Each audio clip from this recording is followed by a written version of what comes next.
Fun fact for everybody, 2004 was a huge year for FPS games. A whole bunch of the best shooters ever released this year. This is going to be by far the hardest list of the series so far. Welcome to ChaosGaming. I'm up to the challenge, and today we are going to rank the 25 best first-person shooters of 2004.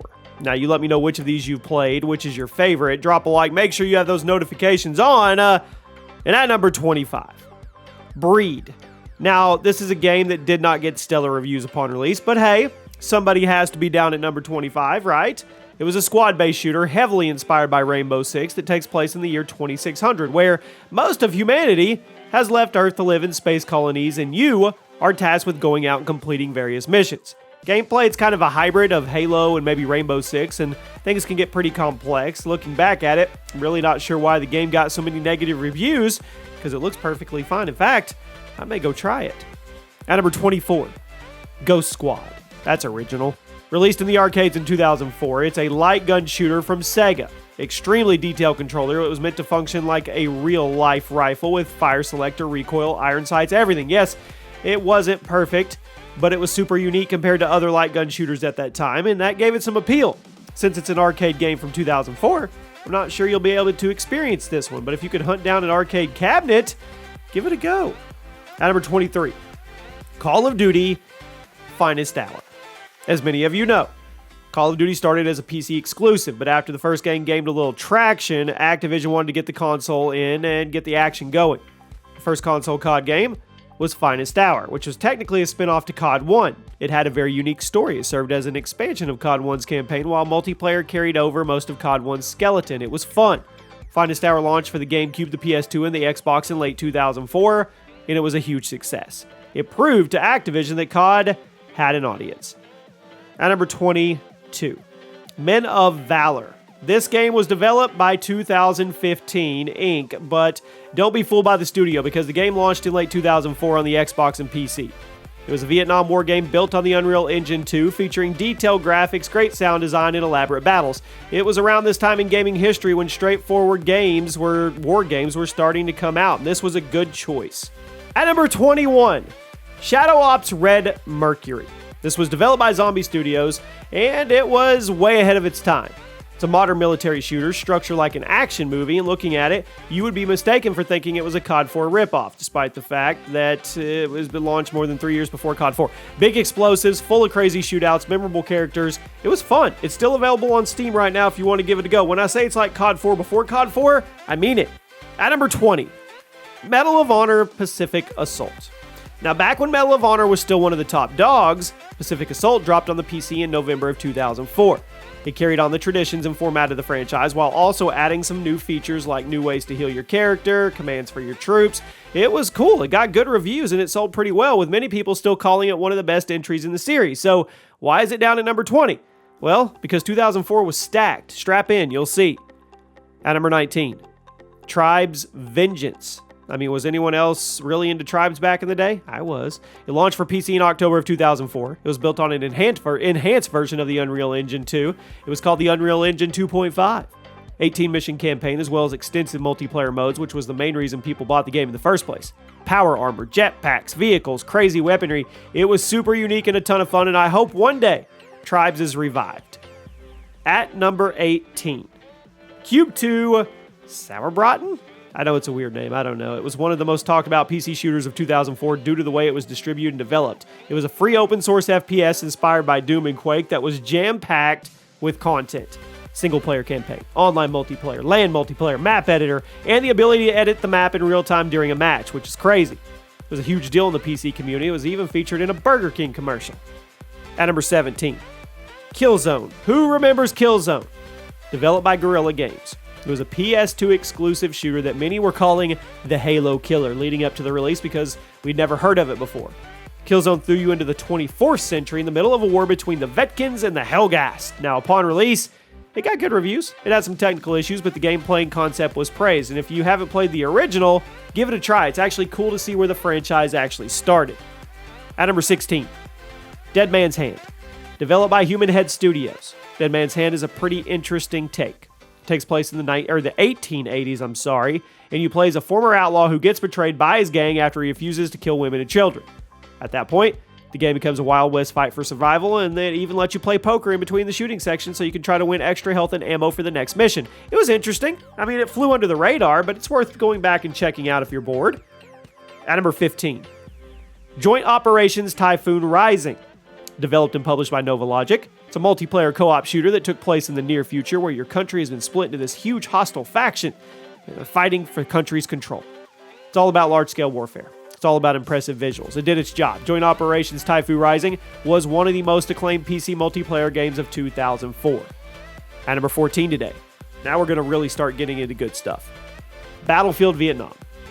Released for the PC in early 2014, it was the second game in the franchise, and it's brought us from World War II to the middle of the Vietnam War. And yes, it featured massive maps, real-world battles. The gameplay was faithfully copy-pasted from Battlefield 1942, but there were some upgrades to the mechanics and the graphics. It was a huge success, and it helped establish Battlefield as one of the top dogs of PC shooters. At number 13 today, Counter-Strike Condition Zero. It's often seen as not the good one in the franchise because it was different.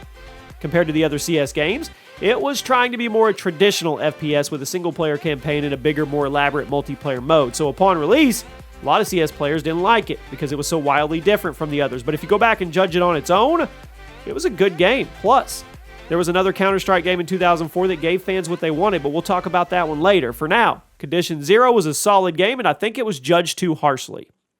At number 12, Serious Sam: The Next Encounter. So let's talk about games that were judged too harshly. It's a spin-off to the main series that tried to strike this unique tone with its art style and writing, as well as being a console-exclusive entry to get more people into the mix, right? Well, Serious Sam had been a PC exclusive up until this point. Compared to previous games, The Next Encounter was a lot lighter in tone and color. It featured a lot more jokes, a lot brighter color palette. Now, critics disliked it and saw it as a downgrade from the PC originals, but the console gaming community loved it. It was an experience, and if you look back, it's a solid game. At number 11 today, Painkiller.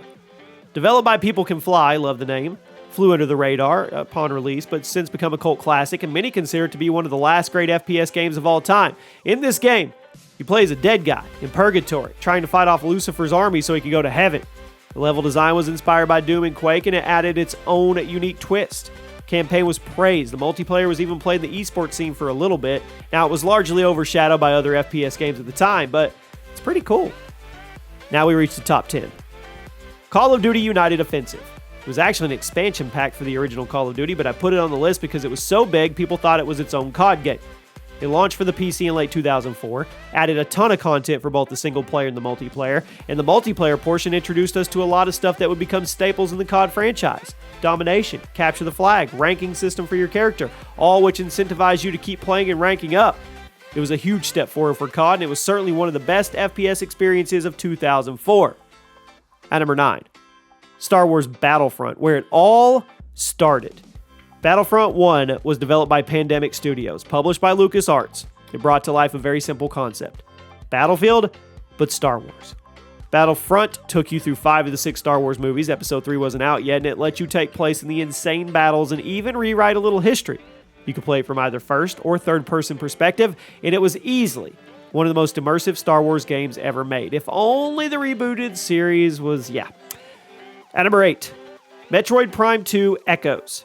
Now, Metroid Prime was a masterpiece, and while the sequel wasn't quite as insane or groundbreaking, it was still a fantastic FPS.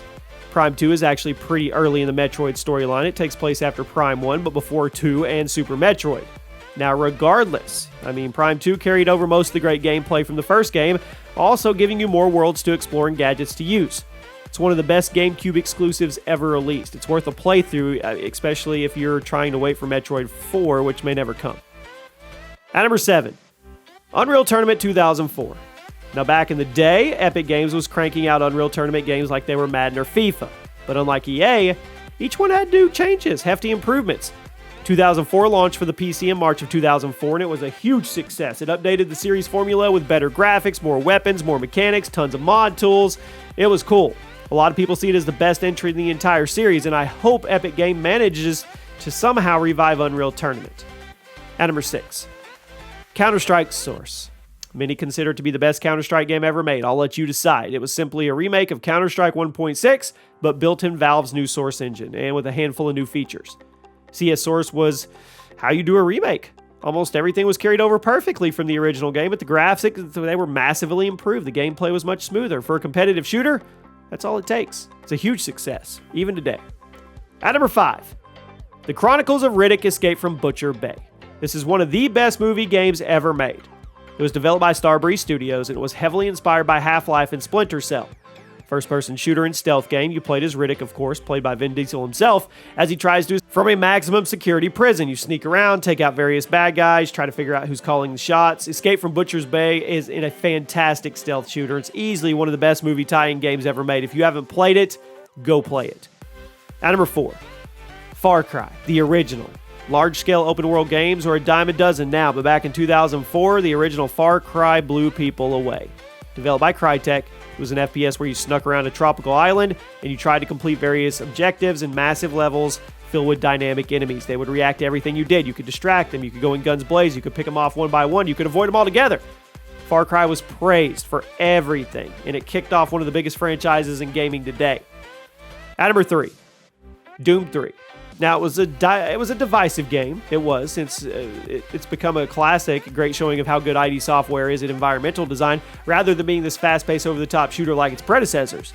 Doom 3 was slower paced. It was borderline a horror game when you played as a dude caught up in a demonic invasion.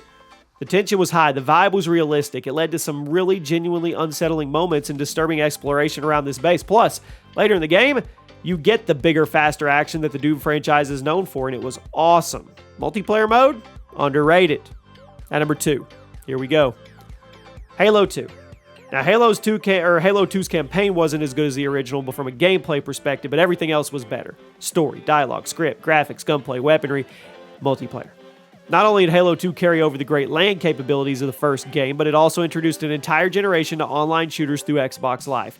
It may not be your favorite in the series, but it's one of the most important shooters in gaming history.